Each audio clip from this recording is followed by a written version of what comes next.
నమస్తే, welcome to Yuvasena. So ఈరోజు మనం వచ్చేసి ఉమ్మడి మెదక్ జిల్లాకు సంబంధించినటువంటి మెదక్ నియోజకవర్గ పరిధిలో ఉన్నామండి. సో ఈ యొక్క మెదక్ నియోజకవర్గ పరిధికి సంబంధించినటువంటి కాంగ్రెస్ పార్టీ సీనియర్ నాయకులు అండ్ ఆల్సో కాంగ్రెస్ పార్టీ ముఖ్య నాయకులు, గతంలో కాంగ్రెస్ పార్టీ విజయంలో కీలక పాత్ర పోషించినటువంటి శంభూని రాజ్ కుమార్ గారి నివాసంలో ఉన్న విధంగా మనం. సో నమస్తేనా? నమస్తే. సో కాంగ్రెస్ పార్టీలో మీకు ప్రధానంగా నచ్చిన అంశాలు ఏంటన్నా? కాంగ్రెస్ పార్టీ పేదల పార్టీ, అట్టడుగు వర్గాలకు ఆలోచించే పార్టీ. ఇది అన్ని మతాలకు ఓపెన్ ప్లాట్ఫామ్ గల పార్టీ. అన్ని మతాలను అన్ని వర్గాలను కలుపుకోపోయి అన్ని సామాజిక న్యాయంతో పాటు అభివృద్ధి పట్ల ఆలోచించే పార్టీ కేవలం భారతదేశంలో ఉన్న పార్టీకి ఉందంటే కాంగ్రెస్ పార్టీ ఒకటే. కాంగ్రెస్ పార్టీ ముఖ్యంగా బడుగు బలిగిన వర్గాలకు, పేదలకు వాళ్ళ పక్షాన్ని ఆలోచన చేసి వాళ్ళకు పథకాలు రచించి అమలు చేయడమే ముఖ్య ఉద్దేశంగా పనిచేస్తుంది.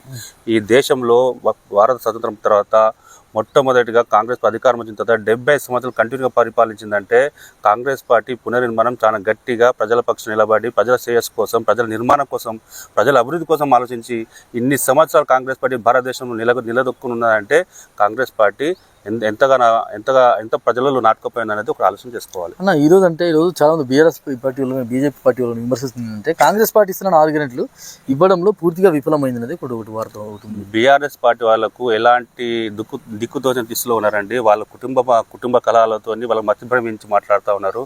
ఈరోజు మన రాష్ట్రంలో మన కాంగ్రెస్ పార్టీ అధికారం వచ్చిన తర్వాత, రేవంత్ రెడ్డి ముఖ్యమంత్రి అయిన తర్వాత 6 గ్యారెంటీలు అమలు చేస్తామని చెప్పి ప్రతి ఒక్క పథకాన్ని అమలు చేస్తూ ఒక్కొక్కటిగా అన్ని పథకాలు అమలు చేస్తూ ఫ్రీ బస్తో పాటు, ఫ్రీ కరెంట్తో పాటు, గ్యాస్తో పాటు, ఈ రైతులకు రుణమాఫీతో పాటు, రైతుల బోనస్తో పాటు, సన్న బియ్యము, రేషన్ కార్డులు, ఇటు ప్రతి ఒక్క పని చేసుకుంటా ముందు ఒక్కొక్కటి 2 సంవత్సరాలు ఇందిరమ్మ ఇల్లు చాలా అద్భుతం అండి. ఇలా ఇందిరమ్మ ఇల్లు కట్టుకునే వాళ్ళు ప్రతి ఒక్క ఊర్లే చాలా ఆనందపడుతున్నారు. అంతే హర్షం వ్యక్తి కాంగ్రెస్ పార్టీ ప్రజలు వాళ్ళ స్పందన చూస్తే చాలా అమోఘం అండి. చాలా అద్భుతంగా వాళ్ళు ఇలా మాట్లాడుతూ ఉంటే మాకు సంతోషం అనిపిస్తుంది.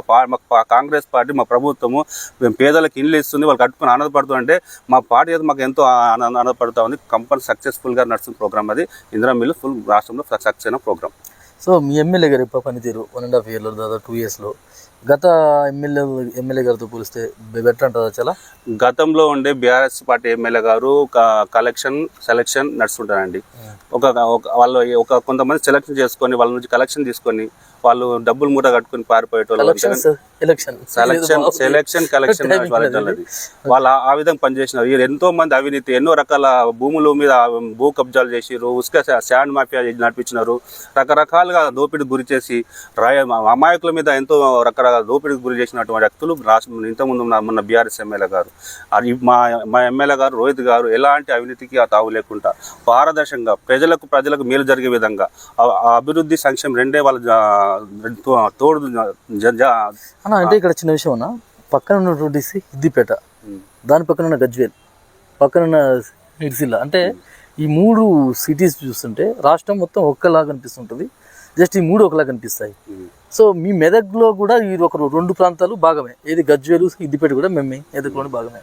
సో మెదక్ మాత్రం ఎందుకు ఇలా ఉంది, ఈ 2 పట్టణాలు మాత్రం ఎందుకు ఇట్లా అంటారు? చూడండి, గతంలో ఉన్నటువంటి మంత్రులు కానీ, ఎమ్మెల్యే కానీ, ఈవెన్ ముఖ్యమంత్రి మా సొంత ప్రాంతం అయినప్పటికీ కూడా మెదక్ని అసలు పట్టించుకొని పాపాన పోలేదండి. ఈ రోజు మెదక్ ఎమ్మెల్యే గారు మైనంపల్లి రోహిత్ గారు, మన మైనంపల్లి హనుమంతరావు గారు బాగా శ్రద్ధతో ఈ ప్రాంతాన్ని అభివృద్ధి పరచాలని వాళ్ళు చాలా, అంటే మెదక్ అభివృద్ధిని ఒక ప్రణాళిక, 100 రోజుల ప్రణాళిక ఒకటి, రకరకాల 6 నెలల ప్రణాళిక ఒకటి, మంచి సిస్టంతో అభివృద్ధిని, అంటే రోడ్లు కానీ, డ్రైనేజ్ కానీ, ప్రతి ఒక్క దాంట్లో అభివృద్ధిని వాళ్ళ ఒక మార్పు చూపిస్తారండి. ఇంతకుముందు ఇటువంటి సిస్టమ్ లేదు.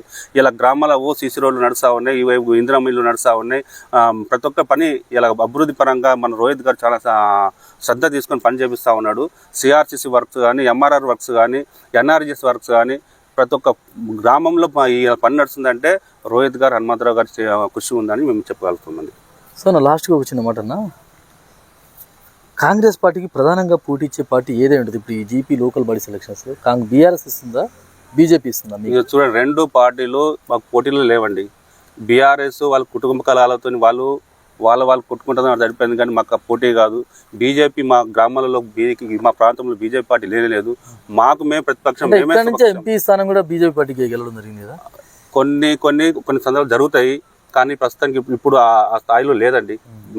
మాకు కాంగ్రెస్ పార్టీ ప్రతిపక్షం, కాంగ్రెస్ పార్టీ స్వపక్ష పక్షం. మాకు పోటీ అనేది 2 పార్టీలు కావు.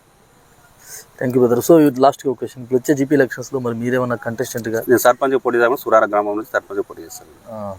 అంటే సర్పంచ్ దానికి ఎలాంటి పోస్టర్ కానీ ఎలాంటి ఒక పార్టీ జెండా ఎలాంటి కాంగ్రెస్ పార్టీ పక్షాన కాంగ్రెస్ పార్టీ నుంచి కండువతోని కాంగ్రెస్ పార్టీ కండువ భుజాలను మోసిన వ్యక్తిగా, కాంగ్రెస్ పార్టీ కరూరు గారి కాంగ్రెస్ కార్యకర్తగా, కాంగ్రెస్ పార్టీ యొక్క పేరుతోనే ప్రజలకు పోతే కాంగ్రెస్ పార్టీ పక్షాన కాంగ్రెస్ పార్టీ అభ్యర్థిగా సర్పంచ్ గెలుపుస్తానని నాకు నమ్మకం ఉందండి.